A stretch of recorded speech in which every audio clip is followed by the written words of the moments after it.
So now that we've had an introduction to all the flukes, we will talk about each one individually.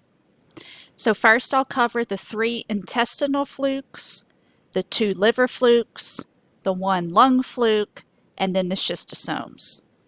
So starting with Fasciolopsis buski, your common name is giant intestinal fluke.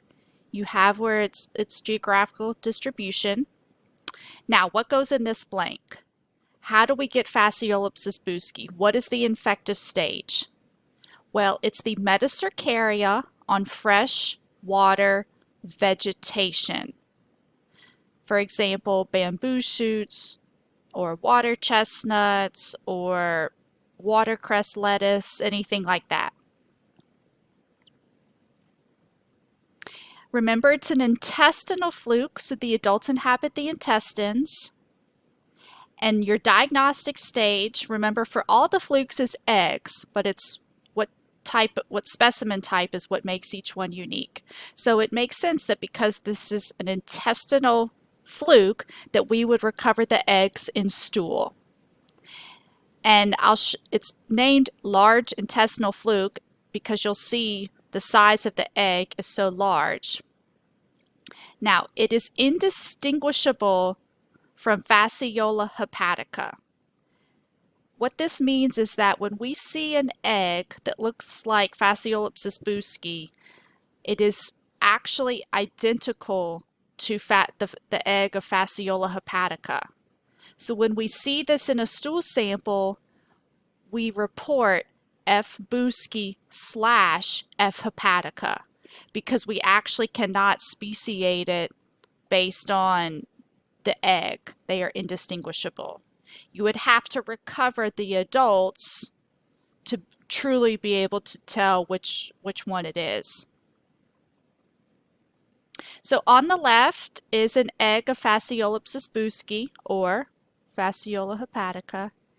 And you won't have to identify adult flukes for me, but I just think they're pretty and cool. And here's a cross section of one of Fasciolopsis buski adult.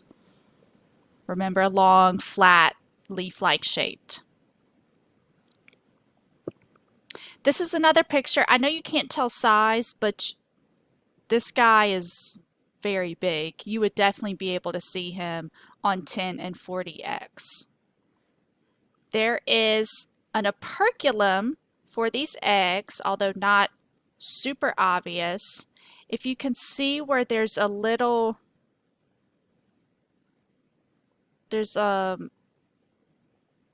distinction here where there's a little knob right there, a little knob right there, and this is the operculum. This is where the lid would open up to release the mycelium, which would go and be ingested by the snail. The next 2 intestinal flukes we will talk about together because they are also indistinguishable from each other. So we have Metagonomus yokogawai and Heterophyes heterophyes.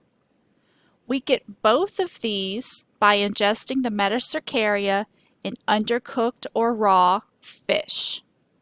So it's helpful to remember these 2 together because they both inhabit the intestines. You get them the same way by eating the same thing, and the eggs are identical. So they're just, memorize these 2 together. The eggs are recovered in feces, and they're pretty small. They look like a vase or a flask. They are operculated, and there's also a knob at the end opposite the operculum. Now, speaking of not being able to tell them apart, not only are these 2 indistinguishable from each other, but they're also identical to the eggs of Opisthochus sinensis. So when we see an egg that looks like this in the feces, we don't know if it's Metagonomus yokogawai or Heterophyes heterophyes or Opisthochus sinensis. We cannot differentiate these 3. Although Where do the adults of Opus sinensis live? They live in the bile ducts or liver. So I know you can't tell size, but these are considerably smaller than the eggs of Fasciolopsis buski. And here's your operculum. This is where the little door is. These are called shoulders. You see these bigger knobs on either side of the operculum, and several eggs have shoulders. So that's what that means. It's this little bulging out here. So it has shoulders, and here is the knob, another little bump on the end opposite the end of the operculum.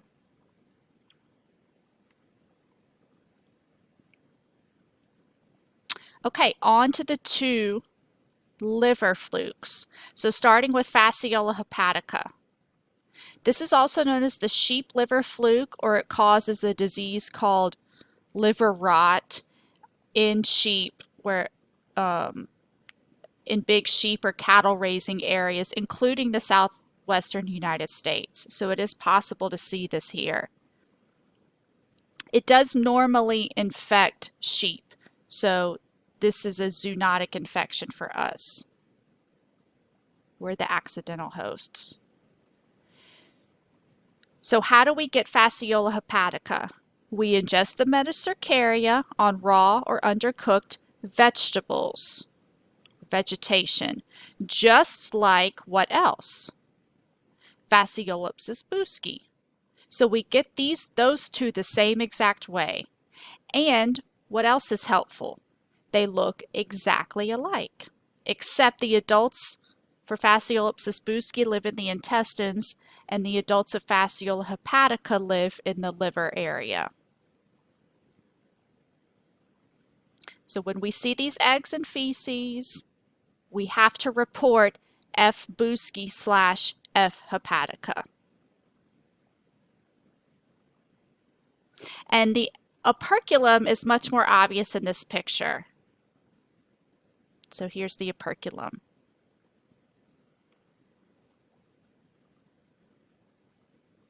Our second liver fluke is Opus sinensis or Clinorchus sinensis. The way we get this is by ingesting metacercaria in raw, undercooked, or freshly pickled fish. Just like what else? Metagonomous yokogawai and Heterophyes heterophyes. We get all three of these the exact same way. And all three eggs are identical. So the eggs and feces look exactly like Metagonomous yokogawai and Heterophyes heterophyes. So remember, it's a tiny flask-shaped egg. It does have an operculum, of course, but it's got those shoulders as well on either side of the operculum, and there's a knob at the end opposite the operculum, although the knob isn't very obvious in this picture, but you can see it over here. Our one lung fluke is Paragonomus westermanni. The way we get this is by ingesting the metacercaria in raw or undercooked, pickled, fresh or undercooked fresh crawfish or crabs. Now, the diagnostic stage for this guy is eggs in sputum. Now, it's possible, remember we talked about with some of the nematodes where you cough something up and swallow it and then it ends up in the GI tract. So it's possible if that happens that you could see eggs in feces, but your first choice, your first answer is eggs in sputum. This is a large egg. It's broadly oval with a slightly flattened operculum, and it's very similar to Diphyllobothrium latum, which is a tapeworm we will talk about in the next chapter. So here's Paragonomus westermanni.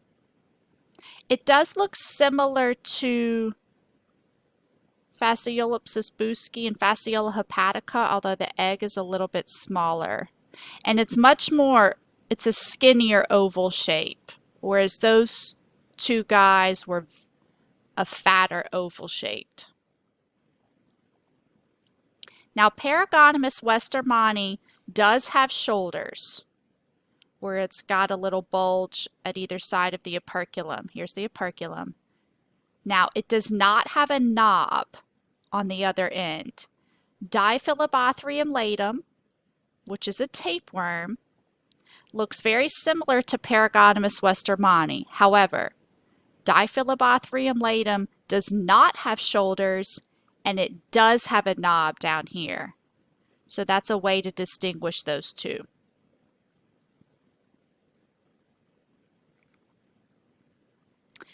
Now we will talk about the blood flukes. In the genus Schistosoma, we have 3 different species, but they're all in the category of blood flukes, and they're unique for several reasons. They cause more of a severe infection than the other flukes, so they're most important of the trematodes clinically. And the last slide has to do with talking about how severe the infection can be.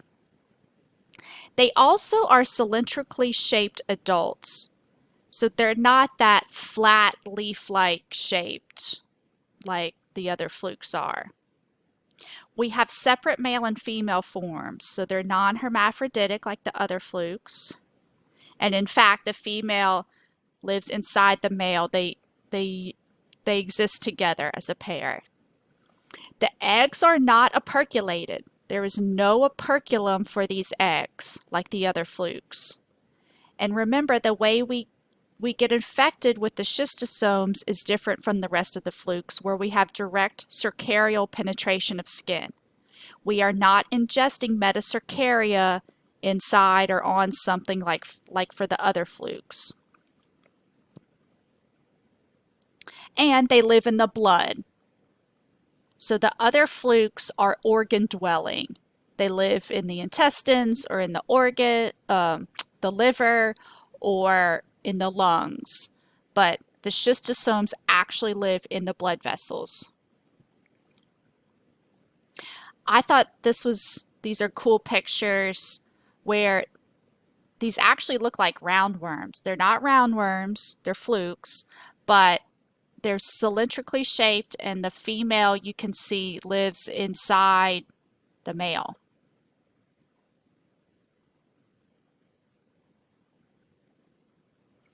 So just to review the life cycle again, the adult female lays eggs, like hundreds of eggs.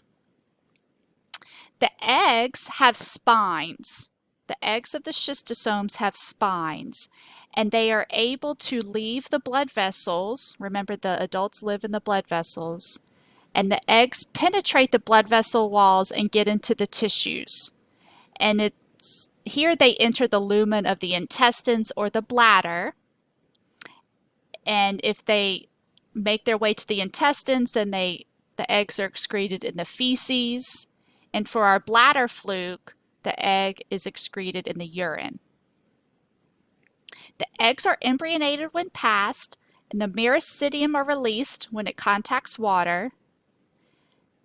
The myristidium penetrate or get ingested by what? What's our first intermediate host for all the flukes? It's the snail. So we still have the snail involved here. And out of the snail comes the cercaria. And it's this cercaria that's infective for man, that we get skin penetration, the cercaria migrate to the veins. And it's especially helpful when humans are wading in water and they have the bottom of their feet is soft, they have water softened skin. That makes it much more easier for the cercarial skin penetration.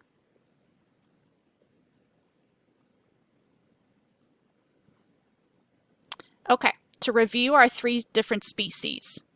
We have Schistosoma mansoni, also known as Manson's blood fluke. You have where it mostly inhabits. And the adults live in the venules of the large intestines. Schistosoma japonicum, also known as the oriental blood fluke, lives in the venules of the small intestines. So normally we just say intestines for parasites when we're just generally describing that area, but for these two specifically, we want to designate large intestine versus small intestine. And then Schistosoma hematobium is our bladder fluke. It lives in the veins surrounding the bladder.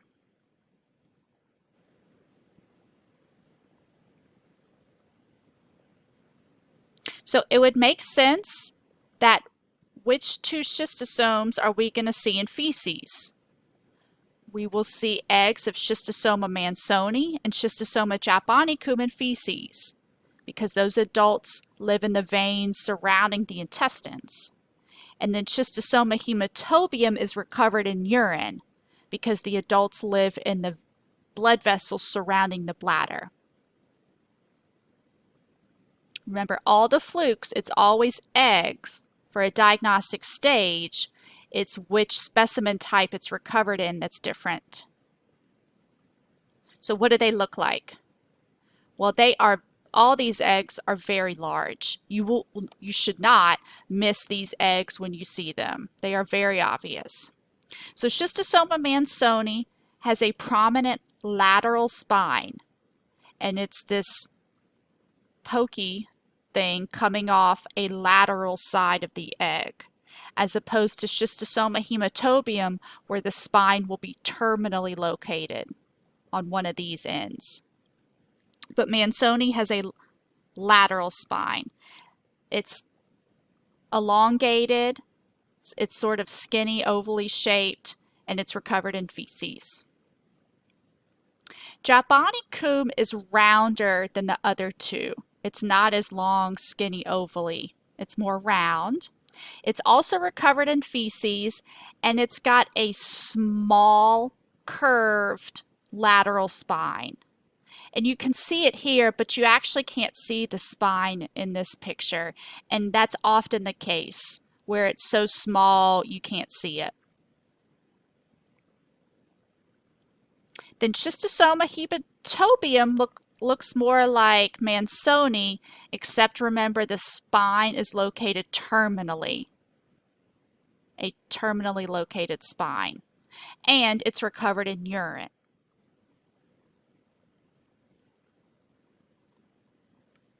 So, schistosomiasis is a big deal in other parts of the world, like sub-Saharan Africa. Of your tropical diseases, it's second only in severity to malaria. So this schistosomiasis infects about 200 million people worldwide. This disease is so devastating because you have adults living in the blood vessels. So just like malaria that infects blood, these guys inhabit the bloodstream. So whenever you have something in the blood, like any organism or sepsis, of course that's a much bigger deal. And things can spread very quickly. The tissue damage is usually due to migration of the eggs through the vein walls.